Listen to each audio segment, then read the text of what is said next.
Түркістан облысының әкімі Дархан Сатыбалдының халықпен кездесуі Отырар ауданында жалғасты. Тарихи өлкеде ауданда атқарылған жұмыстар мен алдағы жоспарлар талқыланды. Елмен еркін диалог орнап, өзекті мәселелер айтылды. Толығырақ алдағы бейнематериалда. Түркістан облысының әкімі Дархан Сатыбалдының халықпен кездесуі Отырар ауданында жалғасты. Тарихи өлкеде ауданда атқарылған жұмыстар мен алдағы жоспарлар талқыланды. Елмен еркін диалог орнатып, өзекті мәселелер айтылды.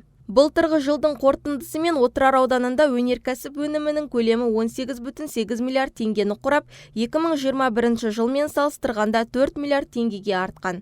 Сонымен қатар Шәуілдірде жайлы мектеп жобасы аясында 600 орынды жаңа мектептің құрылысы жоспарлануда. Талапты ауылында бір ауысымды 25 адам қабылдайтын дәрігерлік амбулаторияны салуға қаржы қарастырылып, құрылыс жұмыстары жүргізілуде. Сондай-ақ Мияқұм, Отырар, Аққұм, Сарыкөл елді мекендерінің ауызсу жүйелерін ағымдағы жөндеу жұмыстарына жергілікті бюджет есебінен 70 миллион теңге қаралған. Төмендетілген бағамен дизель отыны бөлініп отыр. Оның 2000 тоннаға жуық болып отыр аудан үлесі. Сонымен қатар жалпы агроқұрылымдардың сұранысын ескере отырып, агрошаруашылығын субсидиялауға облыс бойынша 7,6 миллиард теңге қаржы қаралып, уже бөлініп отыр.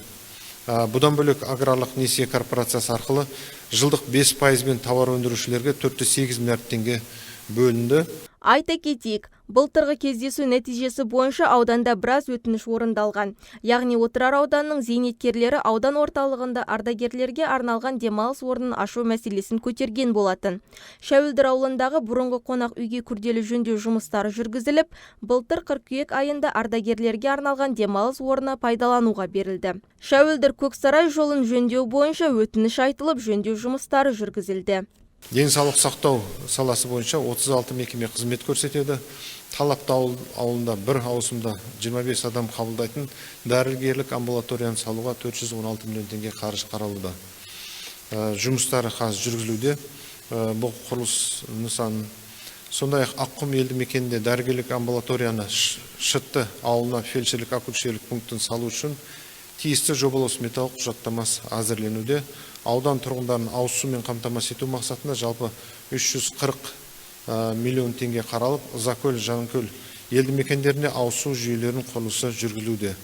Сонымен қатар Маяқұм, Отырар, Аққұм, Сарыкөл елді мекендерінің ауыз су жүйелерінің ағымдағы жөндеу жұмыстарына жергілікті бюджет есебінен 70 миллион теңге қаралды. Өңір басшысымен өткен кездесуде тұрғындар тарапынан бір қатар түрлі бағыттағы сұрақтар қойылды. Инфрақұрылым, ауыз су, жол салу, шіркейден залалсыздандыру, жердің құнарын арттыру және өзге де түйткілер тарқатылды.